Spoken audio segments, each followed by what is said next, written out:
Welcome to Advocacy Talks, a podcast from the advocacy team at Vision Ireland. Here's what's coming up on this episode. A lot of the member state governments didn't put a lot of effort into letting organisations and businesses know that this was coming. For instance, Ireland actually missed the deadline for imposing it into law and did it late. So it wasn't until really about half a year before the Act came into force that we saw people find out about it and start really panicking about it as well. And now, here's Madeleine McNamara. Hello everybody and welcome to Advocacy Talks, and thank you so much for tuning in again. You may remember that last month I spoke to Michael Grimes from Cannon Island, and we had a really interesting conversation all about the recent photography exhibition that took place in the Photo Museum in Dublin, where they kind of were showcasing tactile images of photographs along with other accessibility features like audio description and Braille and Madeleine. So it was a really interesting conversation. So if you missed that, do listen back to that. Well, today I'm joined by Adela Buliman, who is the Chief Accessibility Officer for Vially. So Adela, welcome to Advocacy Talks. Thanks, Madeleine. I'm glad to be here. Oh, we're delighted to have you, and it's always a pleasure to talk to our technology experts. So I think maybe to start off with, I might just ask you, can you tell us, for those who don't know, who is Vially and what do you do? So Vially is a subsidiary of the Vision Ireland group. So we're kind of like a little subsection, and our focus is specifically on digital accessibility. So I think the reason that Vially was created was, first of all, so that people didn't assume we just tested for sight loss, because it's actually a pan-disability approach that we have. And also to have that kind of separate focus on the digital side of things. So a lot of what we do is we do audits and training and user testing for anything that's digital, whether it's like a website or a document or a piece of hardware like an ATM or a payment terminal. Oh, so it's quite broad then, actually. It's kind of wider than people might think. It's not just the websites and things, it is all those other aspects as well. And would apps and things obviously come under that too? Yeah, so when we first started, it was the Web Accessibility Directive had just been announced, which was for public sector, and they only have to deal with websites, apps, and documentation. So that was initially our primary focus. But since the European Accessibility Act has come in, we've kind of expanded to include some of the more things that are in scope on that side as well. Yeah, well, that brings on very nicely to that, because the European Accessibility Act has been enforced now since June last year, the end of June last year, which is, a good 6 months or more now. And what actually is it, just for people who may not have heard of it yet? What is involved with that? So this is a proper EU act. So compared to, say, the Web Accessibility Directive, that was kind of just regulations. This is an act that can be kind of enforced by law. So there's a regulator for each sector within each member state of the EU. And there's some really specific sectors that have been called out in scope of it. The point of the Act is to make sure that critical services are accessible to everyone. So that's why it mentions really specific sectors like banking, payments, audiovisual media services, e-commerce, transport. So it's really honed in on what do you actually need day to day to live your life the same as everybody else. And it covers a really broad range. So it's generally the entire service. So instead of just focusing on a website or app, they go, okay, a banking service, that whole thing needs to be accessible. And that might be phone calls to support, that might be chatbots, it might be emails and letters and ATMs and so on. So it encompasses basically everything you need to interact with that organization that's in scope. So it sounds very broad, actually, isn't it? And, companies had a long time, kind of a lead up, before the Act was kind of brought into force. But have you found that there has been any improvements? Are companies kind of doing what needs to be done to be in compliance with the Act? Yeah, I've seen most improvement, I think, in terms of attitude and probably budget allowance for organizations. So although there was a lot of kind of lead up time, there was very little known about this act. So I think a lot of the member state governments didn't put a lot of effort into letting organizations and businesses know that this was coming. For instance, Ireland actually missed the deadline for imposing it into law and did it late. So it wasn't until really about a year, half a year before the act came into force that we saw people find out about it and start really panicking about it as well. As much as we'd been telling people for years, they kind of only started panicking right before it. And then they found that there's very little information on it. Even law firms were kind of scrambling to kind of understand it. The regulators themselves hadn't yet put in their own processes and so on. So it was very slow moving. However, what I can see now is that when someone in an organization goes up top and says, I need some budget to do this, they're finding it much easier to get that when they also say, oh, well, there's a law now and you can be sued, and someone can go on Joe Duffy and say, blah, they're discriminating and it's illegal and so on, and it can go to the circuit court. So it's easier for people to get budget to actually implement things.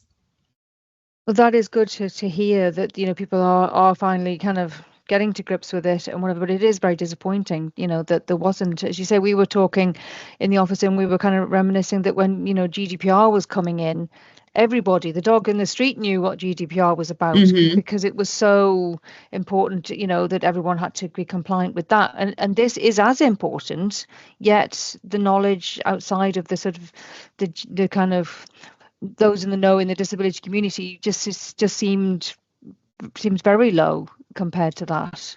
Yeah, and I think it is disappointing because as much as GDPR is important, it's almost not as important in my eyes. I mean, of course, data protection is important, but if you compare that with 20% of the population is not allowed to independently bank or buy things, that's huge. That's crazy that we even say that.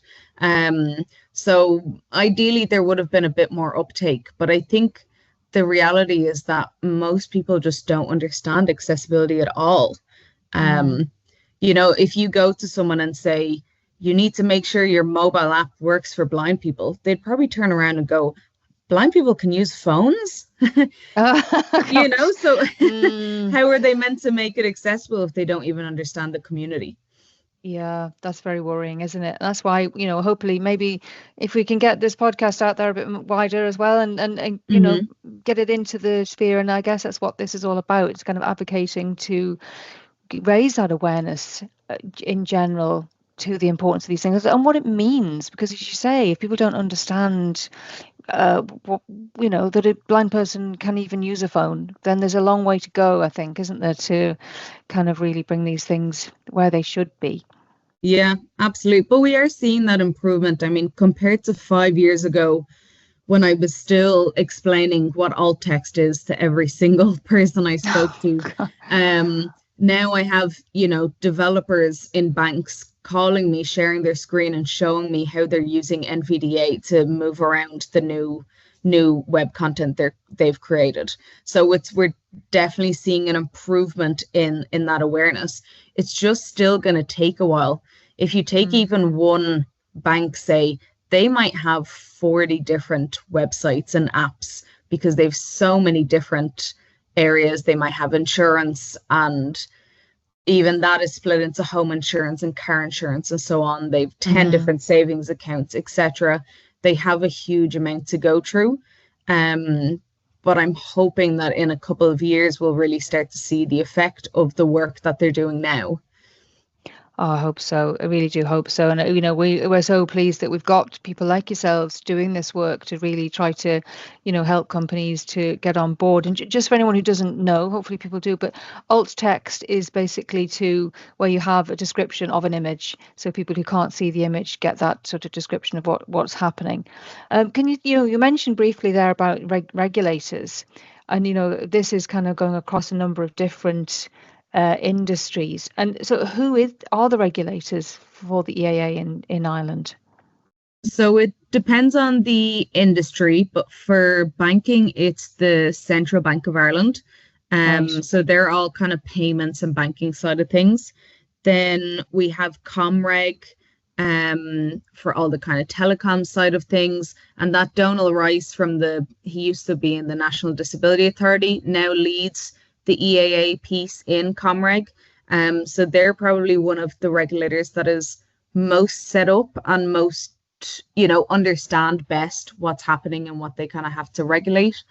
Then we have CCPC, who have the broadest kind of scope, because they have all physical products plus all of e-commerce, which is, the vast majority of the in-scope organizations.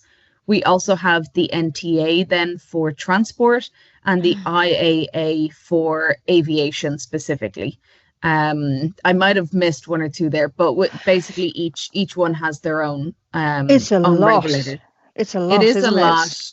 There is a gov.ie webpage about it, and you can see all of the different regulators and links off to those regulators' websites and information about the EAA and how they enforce it and so on.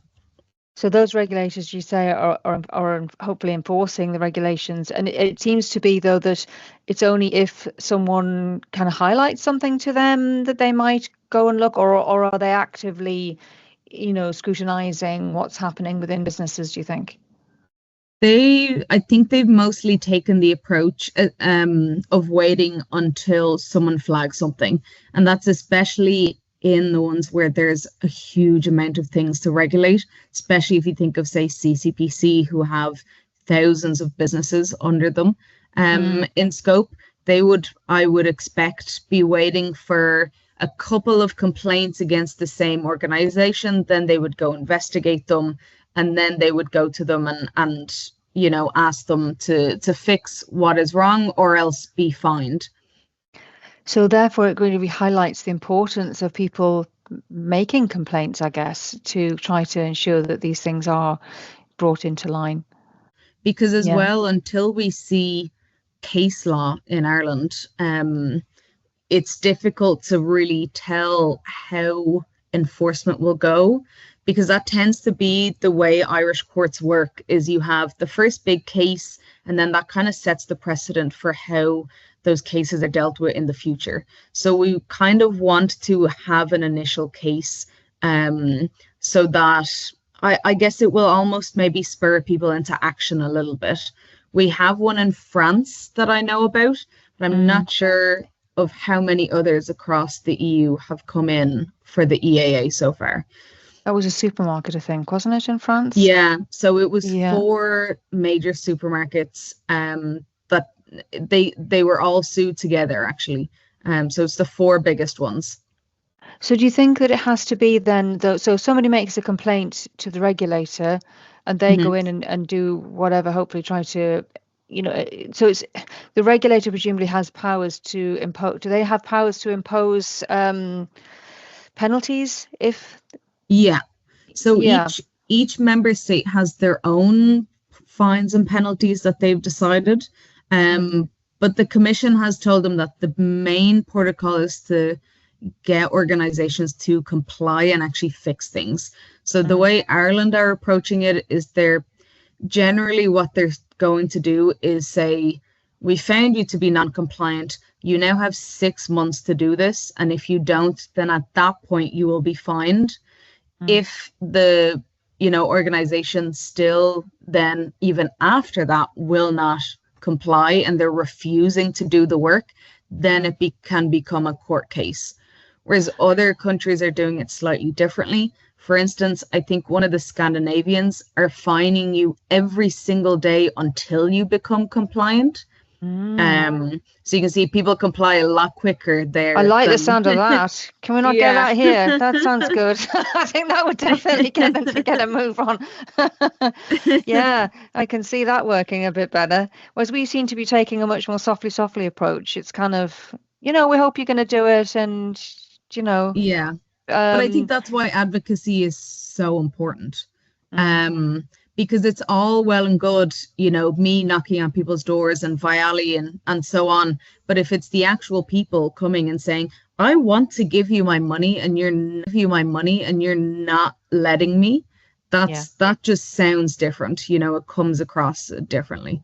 Absolutely. So just to really, put this home for people, that they need to be making the complaint, and the first protocol would be the regulator, you think, or would it be maybe firstly to the actual business, or would you go directly to the regulator?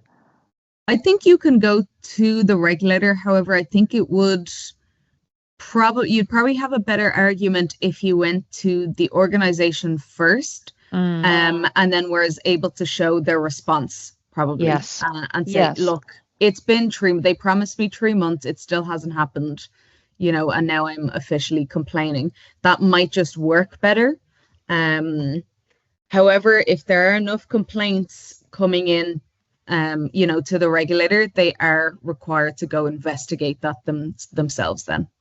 Okay, so that's a rallying call to anyone listening, having issues with particular businesses, where you feel it's not compliant, where you can't access, the services that you're trying to use, that you do make the complaints. It's just so important, because, Vision Island and Vially and other organizations are doing what they can in terms of trying to bring these things about, but we really don't have the boots on the ground. The people out there need to be doing that all as well, to really get the message home, I think, to the regulators and to the businesses to get things to be changed.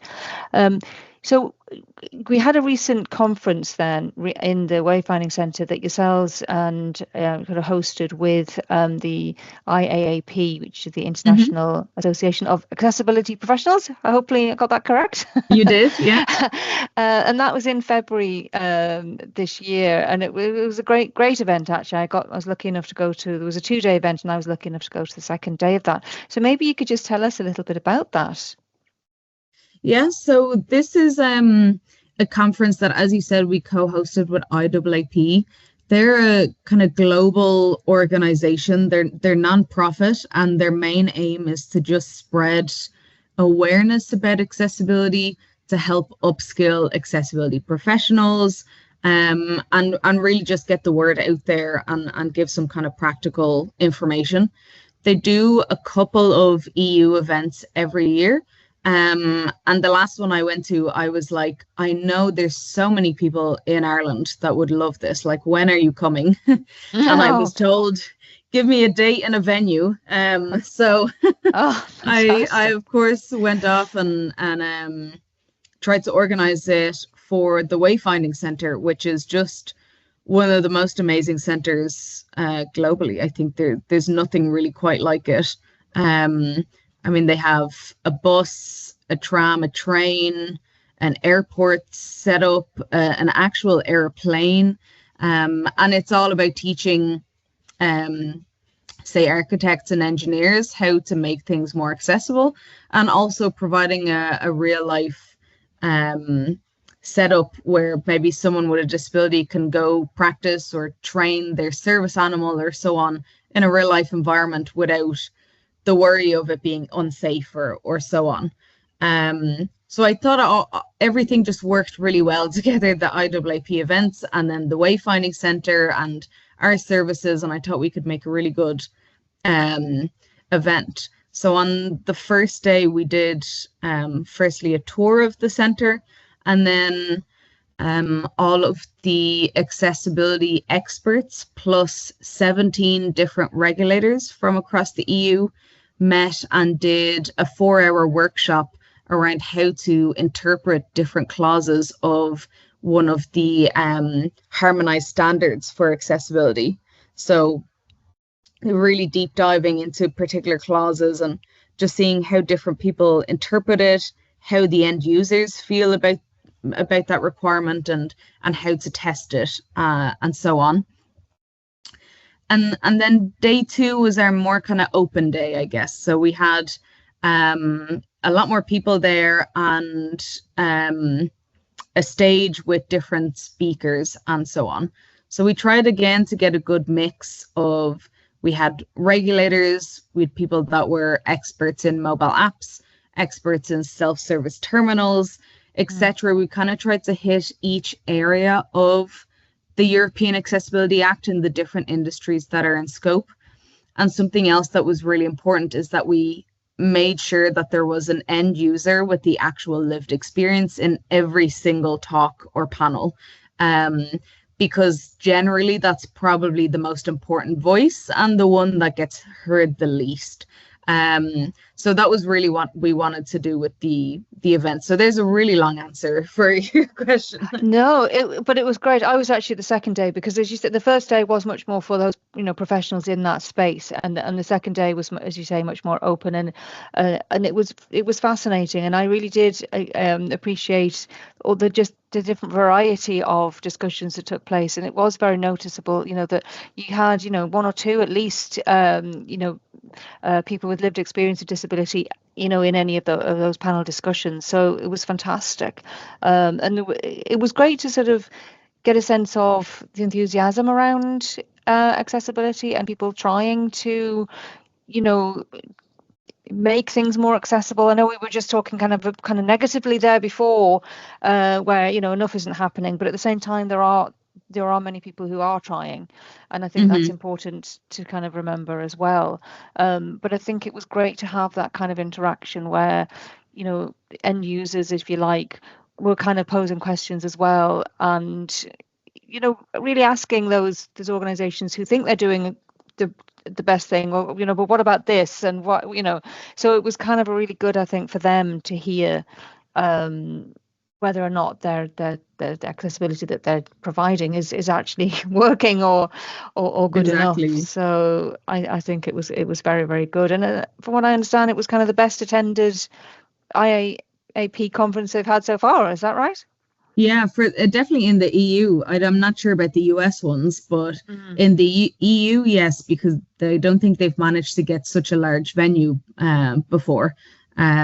So that was also really great. And I think apparently more people come to Dublin as well because they're expecting a fun time, which I hope they had. Exactly. Who wouldn't want to come to Dublin, And even in the weather we were having, I mean, rain. I don't think people were hoping for that, but it didn't seem to put anyone off.